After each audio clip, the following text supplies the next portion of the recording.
산에 불이 납니다. 나무가 다 타고 풀도 다 타요. 그런데 하나님은 자연에게도 치유 능력을 주셨어요. 몇 년이 지나면 다 복구가 되고 치유가 돼요. 그게 하나님의 은혜예요. 우리 사람의 마음도 하나님의 은혜를 주셔서 치유할 수 있는 은혜를 주신 거예요. 세월이 지나면 다 치료가 되게 돼 있어요. 할렐루야. 그러니까 여러분, 하나님이 은혜를 주셨으니까 다 치유하는 역사가 있는데, 이 해를 이제 한 35분 지나면 넘어가는데, 그 전에 여러분 마음에 상처받은 거, 아픈 거, 고통스러웠던 거, 괴로웠던 거, 신경질 났던 거, 짜증스러웠던 거, 분했던 거, 분노했던 거 다 치료되시고 기쁘고 좋은 마음으로 이 해를 넘어가시기를 축원합니다. 혹시 제가 여러분들에게 마음을 아프게 했다면 다 용서하고 넘어가시고요. 저도 다 잊어보고 지나갈 테니까. 그러면서 15년 새해를 맞이하시기를 축원합니다. 회자 정리가 있어요. 정리하고 넘어가는 거예요. 정리하면 넘어가는 거. 자, 잊을 건 잊고 기억할 건 기억하세요. 정리할 건 정리하고 보존할 것은 보존하면서 새로운 한 해를 우리가 맞이하시기를 바랍니다. 이 시간에 회개할 건 회개하고 감사할 건 감사하고 15년을 가야 돼요. 가야 됩니다. 갚을 건 꼭 갚고 넘어가시고 챙길 건 챙기면서 받을 건 받으면서 넘어가세요. 혹시 제가 여러분의 돈 꾸고 안 갚은 거 있으면 말하세요. 꼭 갚아드리겠습니다. 여러분, 비울 건 비우고 그 다음에 채울 건 채우고 넘어가세요. 그래야 됩니다. 그래야 마음의 상처를 안 받게 돼 있어요. 꽁한 마음으로 넘어가면 안 되고요. 그리고 마음속에 뭔가 크게 부담 안고 넘어가면 안 되잖아요. 다 잊고 정리하고 채우고 비우고 용서하고 감사하고 그러면서 새로운 15년을 맞이하시기를 축원합니다. 새로운 15년을 맞이할 때는 저와 여러분들에게 조금 각오는 있어야 돼요. 저는 목사로서 하나님 15년은 좀 더 기도할게요. 더 말씀 많이 볼게요. 더 많이 성도들 사랑하겠습니다. 더 많이 충성하겠습니다. 더 많이 부지런 떨겠습니다. 성실하겠습니다. 여러분도 그렇게 넘어가세요. 하나님 15년에는 열심히 교회 나올게요. 15년에는 열심히 하나님 기도 생활 잘하고 말씀 보는 생활 잘할게요.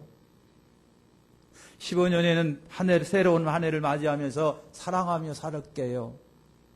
그런 마음을 갖고 가시는 거예요. 하나님 미웠던 감정 풀어버릴게요. 내가 어떤 사람한테 싫은 감정 같은 거 짜증 부렸던 거 다 잊고 용서하고 가겠습니다. 용서하며 가겠습니다. 그런 거 하나님 열심을 좀 내겠습니다. 기도생활 제대로 좀 하겠습니다. 시간마다 모이기를 좀 열심히 좀 해보겠습니다. 사랑하며 살겠습니다. 그러면서 살아가는 거예요. 니마 저 강을 건너지 마오. 영화 보셨습니까? 응? 영화 보셨어요? 그러니까 여러분 알콩달콩 좀 그렇게 좀 사시라고요. 너 없으면 지구가 편해. 너 없으면 지구가 편해. 그런 마음 갖고 살아가지 마시고 너 때문에 살아가는 거예요. 너만 있으면 되겠어. 너만 있으면 되겠어. 그렇게 살아가시길 축원합니다. 할렐루야. 여러분 철학자 임마누엘 칸트가 이런 말을 여러분 했어요. 세상의 은혜를 모르는 것 이상으로 나쁜 것은 없다 그랬어요. 은혜를 모르는 거. 은혜를 모르는 거. 여러분 요즘에 국제신장이라고 하는 영화가 나왔죠. 이 영화는 영화로 보면 좋겠는데 그걸 갖다가 계속해서 이념 논쟁으로 끌고 가는 사람이 있고 뭐 영화가 뭐 어떤 노털들의 뭐 어떤 뭐 한풀이 뭐 쪼쪼쪼 하는 그런 마음이 아니긴 영화로 보면 좋겠는데요. 여러분 저는 안 봤습니다만은 국제시장이라고 하는 영화가 뭐예요? 흥남철수. 우리 아버지 세대에 피땀 흘려서 나라를 일구고 자식을 키우고 그리고 경제를 일구고 오늘의 나라를 만들었다라고 하는 내용이에요. 내용이에요. 근데 그걸 갖다가 여러분 내 과거를 부정하고 말이죠. 내 과거를, 우리 민족의 과거를 갖다가 없인 여기면 안 되죠. 우리는 아픈 삶이 있었기 때문에 오늘 이만큼 온 거니까. 그렇잖아요? 그런 아픈 역사가 여러분 있어요. 그러면서 우리가 이렇게 성장하고 잘 살게 됐는데, 근데 은혜를 잊어먹으면 여러분 안 되지요. 여러분, 이집트 운둔 성자 안토니우스가 있습니다. 이 안토니우스 운둔 성자들은요, 이집트 황량한 광야 바위 틈에서 굴 속에서 일평생을 살면서 하나님과 자기 사이에 교통만 이루면서 살아가는 사람이 성자들이에요. 운둔 성자들이에요. 이 안토니우스라고 하는 분이 그랬어요. 세상에서 가장 악한 것은 은혜를 알지 못하는 거다. 은혜를 알지 못하는 게 가장 악하다고 그랬어요. 프랑스의 황제 나폴레옹이 잊어먹는 거, 은혜를 잊어먹는 망언은 비열성이며 증오할 만한 것이다 그랬어요. 여러분, 성도가 잊지 말아야 할 것이 있다고 한다면 몇 가지 있습니다. 하나님의 은혜 우리 잊지 마시고 살아가시길 바랍니다. 하나님의 은혜, 하나님의 은혜. 찾아주시는 은혜. 낮고 천한 곳으로 내려오셔서 나를 만나주시는 은혜. 나를 구원시켜 주신 은혜. 나를 천국 백성, 하나님의 백성으로 만들어주신 그 구원의 은혜를 사랑하는 성도 여러분 잊지 마십시오. 잊지 마십시오. 그 다음에 부모의 은혜를 잊지 마시라고 하는 거예요. 부모의 은혜. 나를 낳고 길러주시고. 여러분, 부모가 되다 보니까, 부모가 되니까 부모는 죽을 때까지 자식 때문에 고민하고 염려하는 존재들이 부모더라고요, 보니까. 시집가면 시집가서 고민이고, 공부하면 공부한다고 고민이고, 못하면 못해서 고민이고, 부모들이 그렇더라고요, 보니까. 날마다 고민 속에 살아가고, 염려 속에 살아가는 이들이 우리 부모예요. 낳고 길러주신 거, 그 다음에 늘 고민하는 거, 염려하는 거, 그런 거예요. 부모님의 은혜를 잊지 말고 살아가시길 바랍니다. 또 우리가 잊지 말아야 할 것은 여러분 가족의 은혜예요. 가족의 은혜. 가족이 울타리인 거 아시죠? 가족이 울타리입니다. 가족은 여러분 나의 의지예요. 가족 없어 봐요. 안 돼요. 울타리예요. 멀리 있어도 가족이 있어야 돼요. 미국에 있어도 가족은 있어야 돼요. 울타리가 되고 나의 의지가 되는 거예요. 가족의 은혜가 여러분 크잖아요. 그 다음에 우리가 잊지 말아야 할 것은요, 교우의 은혜입니다. 사랑하는 성도들, 옆에 있는 성도 한번 쳐다보세요. 굉장히 좋으신 분들이에요. 너무 소중하신 분이에요. 이분이 기도의 동지예요. 내가 몰릴 때 옆에 있는 이분은 나를 위해서 기도해 주신 분이에요. 속상해 주신 분이에요. 당신은 몰라도 이분들은 당신을 위해서 마음 졸였던 분들이에요.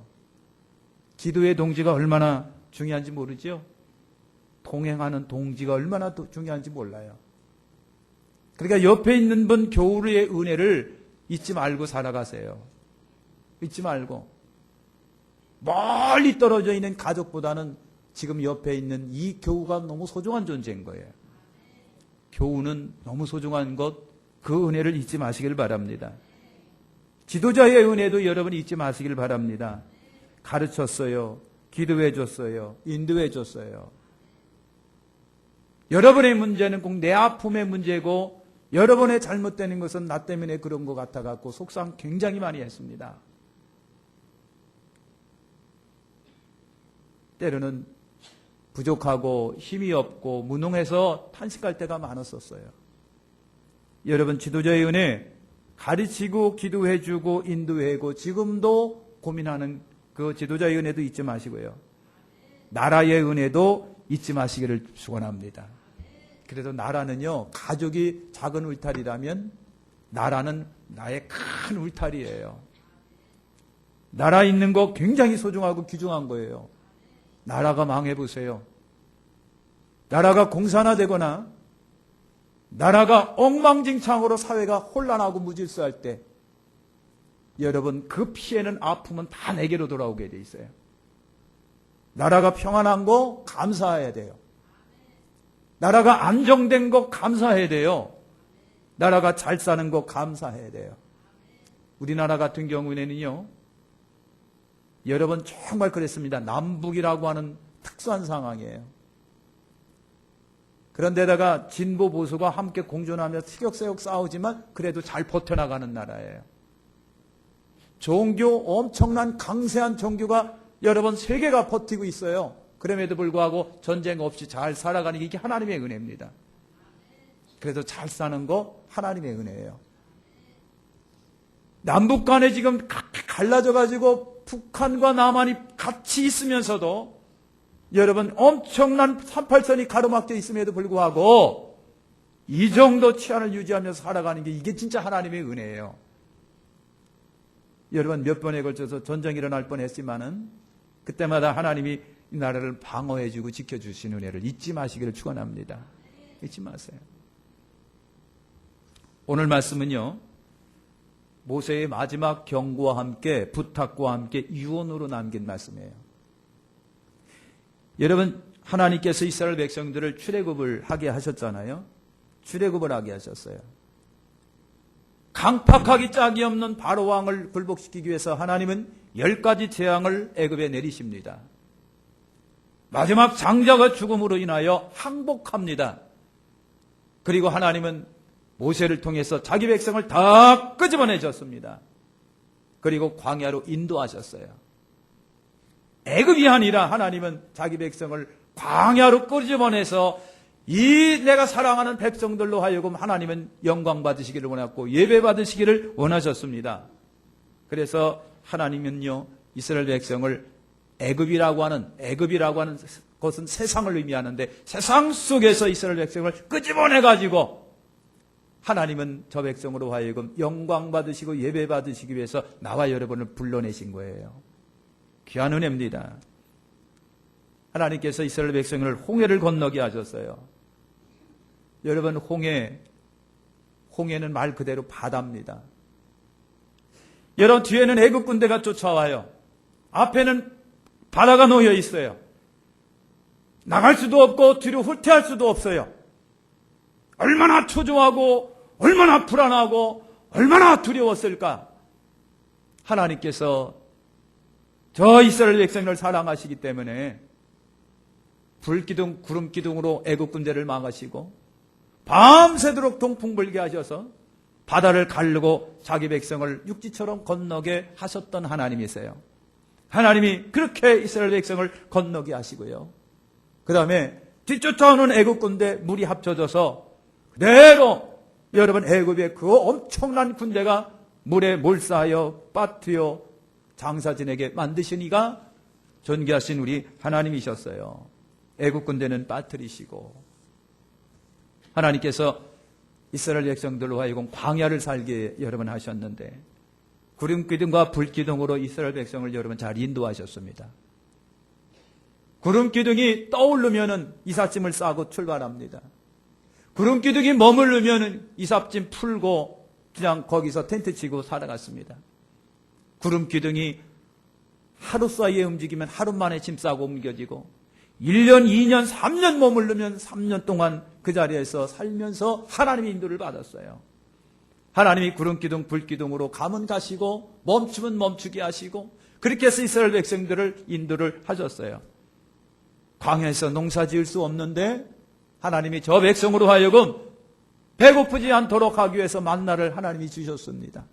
만나를 주셔서 먹게 하시고 물 때문에 고민하지 말라고 반석에서 물을 주셨어요.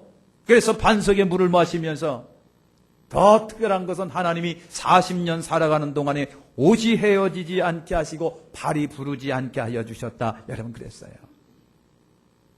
그리고 요단강을 역시 또 물을 갈라서 백성을 건너가게 하시고 정탐꾼을 보내서 가나안 땅을 정탐하게 하시고 정복전쟁에서 이스라엘 백성들로 하여금 승리하게 하시고 그리고 땅을 분배하셔서 12지파대로 땅을 분배하여 주셨던 하나님이에요. 이렇게 모든 것을 하나님의 은혜로 주셨습니다. 그리고 모세가 이스라엘 백성 앞에 유언으로 남깁니다. 첫째로 유언 남긴 것이 바로 그거예요. 40년을 걷게 하신 것을 절대로 기억하십시오. 잊지 마십시오 그랬어요. 하나님이 40년 동안 광야길을 걷게 하신 것을 기억하십시오. 잊지 마십시오. 왜 40년을 걷게 하셨을까라고 하는 거예요. 여러분, 일주일이면 갈 수 있는 거리라고 그랬죠. 그 아무리 많은 백성이라도 걸어서 일주일이면 갈 수 있는 그 거리를 하나님이 40년 동안 광야 생활을 하게 하셨습니다. 왜 하나님이 40년을 광야 생활하게 하셨을까라고 하는 거예요. 사랑하는 성도 여러분, 40이라고 하는 숫자는 고난의 수입니다. 어떻게 보면 40년 동안 하나님이 광야를 걷게 하신 것은 두 가지예요. 낮추시기 위하여 그랬습니다. 낮추시기 위해서. 430년을 애굽에서 살았어요. 430년 애굽에서 살았으니까 거의 다가 다 애굽 사람이 되어 있는 거예요. 어떻게 보면 생각도 애굽 사람이에요. 먹는 것도 애굽 사람이에요. 옷 입는 것도 애굽 사람이에요. 생각하는 것도 애굽 사람이에요. 하나님은 그 애굽 사람화 된 사람을, 그 속에 있는 정신을 빼놓고 하나님의 사람으로 만들기 위해서는 40년이 필요했어요.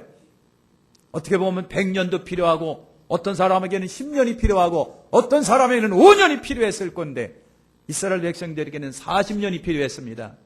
애굽화되어 있는 사람을, 그 속에 있는 모든 것을 빼내서 겸손하게 만들고 애굽의 삶을 버리게 하기 위하여, 애굽화된 것을 버리게 하기 위하여 하나님은 40년 동안 광야 생활하고 낮추셨다. 시험하기 위해서 그랬어요. 이 백성이 하나님의 말씀을 잘 듣나 안 듣나 40년입니다. 생각해 보세요. 만약에 여러분이 삶을 살아가는데 세상에 물들어 있는 것이 있다고 한다면, 하나님은 세상에 물들어 있는 것을 빼내기 위해서 어떤 이에게는 3년, 어떤 이에게는 5년, 어떤 이에게는 10년 광야라고 하는 삶을 걷게 하실 수 있다고 하는 거예요. 그래서 40년 걷게 하셨어요. 왜? 낮추시기 위하여, 시험하시기 위하여. 이 백성이 진짜 하나님의 말씀을 듣나 안 듣나. 왜? 애굽에서 이 사람들이 430년 살았거든요. 그러니까 애굽의 신이 아니라 자기를 지금 인도한 하나님께 순종하나 안 하나, 그걸 보기 위하여 40년 걷게 하셨다라고 하는 얘기예요. 여러분, 광야 생활 자체가, 광야라고 하는 것이 고난의 행군이에요. 40년이 고난의 행군이고 광야 자체가 고난의 행군인데, 하나님은 그 광야 생활 속에 뭘 주셨다? 만나를 주셨다고 그랬어요. 만나. 농사 지을 수 없는 땅에다. 하나님이 아침에 일어나면 만나를 주셨고요. 물도 주셨습니다. 특별한 것은요, 의복과 발이 헤어지거나 부르트지 않았게 하셨다고 하는 얘기입니다. 여러분, 많이 걸어보신 경험이 있으실 거예요. 많이 걸으면 발바닥에 물집이 생기죠. 군대 생활하신 분은 알 거예요. 천리 행군, 30km 행군, 발바닥에 물집이 생기는, 이제 저는요, 행군하는 분이니까 발바닥 전체에 물집이 생겼더라고요. 왜 이렇게 아픈지 말이죠. 그러니까 바늘로 찔르니까 물이 나와요. 그러니까 또 걸어야 돼요. 신발 신고, 양말 신고, 군화 신고 갔는데 아파요. 한참 갔다 보니까 통증도 사라져, 이제. 양말하고 발바닥하고 들어붙어가지고요. 얼마나 쓰라리고 아픈지 몰라요. 사랑하는 성도 여러분, 걷는데 물집 생기는 거 굉장히 힘든 건데, 하나님께서 오늘 말씀해 보니까 의복과 발이 헤어지거나 부르지 않게 해주셨다는 얘기예요. 여러분, 광야 생활하고 지금 뭔가를 향하여, 목적지를 향하여 옮겨가는 사람에게 있어서 의복과 발이 얼마나 소중한지 여러분 아십니까? 하나님은 저와 여러분들이 이 광야와 같은 교회 생활을 하는데 걱정하지 마십시오. 하나님은 섬세하게 관여하시고 개입하시는 분이에요. 의복과 발이 부러지지 않게 하셨다라고 하는 것은 그만큼 하나님이 간섭하셨다는 얘기예요. 아주 섬세하게 간섭하신다는 얘기예요. 걱정하지 마시고 이 광야, 여러분 교회 광야 생활, 천국을 향하여 가시길 바랍니다. 거기에 하나님이 만나를 주시고요, 물을 주시며, 그리고 옷이 헤어지거나 발이 부르지지 아니하도록 하나님이 하시는 거예요. 믿고 가면 돼요. 여러분 승리하는 여러분 되시기를 축원합니다. 여러분 40년을 걷게 하시면 하나님의 결국은 사랑이었습니다. 보니까 하나님이 이 백성을 내 백성으로 만들기 위하여, 복받을 수 있는 민족으로 만들기 위하여 40년, 광야 40년을 걷게 하신 거예요. 여러분, 사람이 사랑하기 때문에 자식을 징계를 하는 것처럼 하나님도 자기 백성 사랑하시기 때문에 징계를 하시는 거예요. 그래서 애굽이라고 하는 430년 애굽 속에 생활을 했던 이 사람들 아닙니까? 찌들어 있고 430년 동안 찌들어 있었어요. 그 사람들을 여러분 정신을 빼내고 하나님의 사람으로 만들기 위해서는 40년이 필요했습니다. 그 40년 동안 먹이시고 입히셨어요. 그런 고난이에요. 그러나 하나님은 자기 백성을 사랑하시기 때문에 고난 속에 넣으신 겁니다. 자기 백성을 사랑하시기 때문에 결국 40년을 걷게 하신 근본 목적이 있습니다. 그것은 가나안을 주시기 위해서 그랬다고 그랬어요.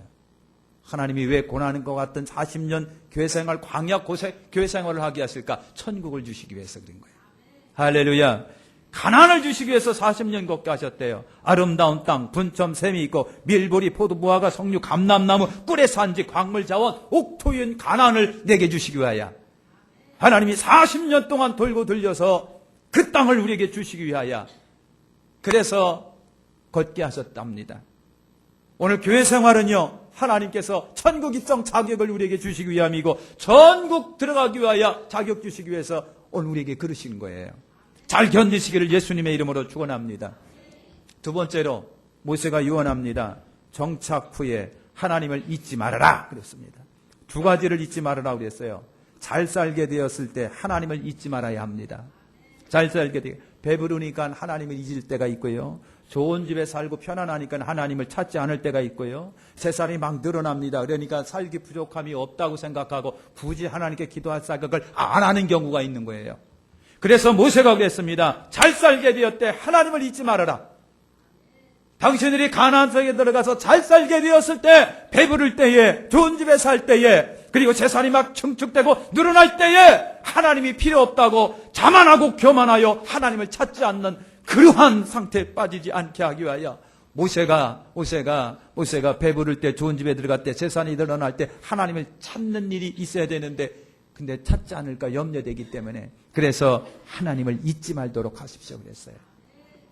여러분 이거는 배가 따르려면 하나님 안 찾고요. 할만하면 굳이 하나님께 떼쓰고 애써서 기도하지 않으려고 그래요. 배가 따뜻하고 좋은 집에 살게 되면 굳이 하나님 가까이 하지 않으려고 그래요. 그래서 모세가 그랬습니다. 하나님 잊지 마십시오. 하나님 잊지 마십시오. 모세의 염려가 있었는데 결국 이스라엘 백성이 그렇게 됐어요. 배가 따뜻합니다. 좋은 집에 삽니다. 재산이 막 늘어납니다. 그랬더니 엉뚱한 짓 하기 시작을 합니다. 우리 그러지 말으라고 하는 거예요. 우리 그러지 말으라. 그러지 말으라. 모세의 염려대로 그랬는데 여러분 어느 경우라도 우리 하나님 잊지 마시기를 예수님의 이름으로 축원합니다. 세 번째는요. 다른 신을 섬기지 말라 그랬어요. 다른 신을 섬기지 말아라. 여러분 다른 신을 섬긴다라고 하는 거 아이고 이스라엘 백성이 여호와 하나님이지 어떻게 그 백성이 다른 신을 섬겨? 아닙니다. 여러분 원주민들의 신을 섬기지 말아야 되는데요. 바알신, 아사라신, 다산의 신, 비신, 태양신, 바람신, 농사의 신. 여러분 참 이거 중요합니다. 이런 신들은 백성의 삶과 관련이 되어 있습니다. 삶과 관련이 되어 있어요. 그러니까 자기들의 필요에 따라 신을 고르는 거예요. 사람들이. 농사 지으는 환경에서는요. 농사의 신을 원하고요. 전쟁이 많은 지역에서는 늘 전쟁의 신을 원하게 되어 있어요. 이스라엘 백성 여러분 했습니다. 자기들의 필요에 따라 신을 골랐어요. 여러분 마찬가지입니다. 여러분이 삶을 살다가 필요에 따라 더 믿고 더 의지하고 더 따르는 신들이 생겨지게 돼 있어요. 그것이 돈신이든 아니면 우상숭배든 점쟁이든 자식이든 아내든 남편이든 선택하게 돼 있고 따르게 돼 있고 만들게 돼 있다는 얘기죠. 이것이 이스라엘 백성들의 문제입니다. 안 할 줄 알았어요. 그랬는데 필요에 따라 신들을 선택하는 거예요. 고르는 거. 우리 절대 그러시 마시길 바랍니다. 어느 환경 속에 있든지 간에 어떤 삶이 있든지 간에 내 형편과 처지가 어떤 상관없이 우리 주 예수 그리스도 전능하신 하나님을 잊지 마시길 바랍니다. 그 하나님께 기도하고 그 하나님을 사랑하고 섬겨야 되는데 돈신 따라가고 무슨 신 따라가고 무슨 신 따라가고 무슨 신 따라가고 무슨 신 따라가고 필요에 따라 신들을 골라 선택하는 여러분 이런 존재가 돼서는 안 됩니다. 이스라엘 백성이 그랬습니다. 자기 필요에 따라 신들을 선택하는 거예요. 이제는 여러분 애굽에서 나왔어요. 여러분 정복전쟁을 막 벌였어요. 그때는 여호와 신이 필요했습니다. 그러니 이제 배가 따뜻합니다. 그리고 이제 부족함이 없습니다. 그랬더니 저 다른 곳에 신들이 눈에 들어오기 시작해요. 저 신이 굉장히 좋아 보이고 저 신이 좋아 보이는 거예요. 저 신이 좋아 보이는 거, 아세라 신이 좋아 보이고요. 바알 신이 좋아 보이고요. 그러면서 그 신을 하나씩 끌어들였습니다. 이것이 우상숭배입니다. 하나님은 그런 것을 원하지 않는데 그래서 모세가 말이죠. 다른 신을 섬기지 말아라 그랬습니다. 다른 신을 제가 표현이 잘못했습니다만은 중요한 문제입니다. 사람은 자기 생활의 필요에 따라 신들을 선택하는 겁니다. 그러니까 여러분들의 삶에 뭐가 필요한지는 몰라도 그럼에도 불구하고 하나님을 사랑하고 섬기는 것은 변함이 없으시기를 예수님의 이름으로 축원합니다. 축원합니다. 세상 가나안 원주민들과 통혼을 하지를 말았어야 된다고 하는 얘기예요. 가능한 한 통혼하지 말고 여러분 불신자하고 결혼한다는 게 심리가 아니거든요. 더구나 종교가 틀린 사람하고 결혼하는 거 쉽지가 않아요. 그런데 가나안 원주민들하고 여러분 통혼하고 살아갑니다. 가장 이스라엘 백성들에게 힘들고 어려웠던 문제가 뭔지 아세요? 가나안 원주민들과 결혼해서 살아가는 거예요. 그러니까 무비판적으로 종교 우상숭배가 다 들어오는 거예요. 그 부인 따라 들어왔습니다. 사랑하는 성도 여러분 믿음의 열심히 기도해서 좋은 믿음의 사람들과 결혼을 하시길 바랍니다. 자, 여러분 마치겠습니다. 신명기 8장 1절에 보니까 명령을 지켜 행하라. 그러면 너희가 산다, 번성한다, 그 땅을 차지하리라 그랬어요. 이게 결론입니다, 사실은. 하나님의 명령을 지켜 행하라. 그러면 너희가 산다, 번성한다, 그 땅을 차지하리라. 오늘 2015년 믿음으로 사시기를 축원합니다. 믿음은 능치 못함이 없는 거예요. 다 영성의 사람이 되세요. 다 가정의 복음화를 이루세요. 행복한 가정 만드세요. 교회 기관들이 배가 되는 축복의 역사가 예수님의 이름으로 있으시기를 축원합니다. 기도하겠습니다. 하나님 감사합니다.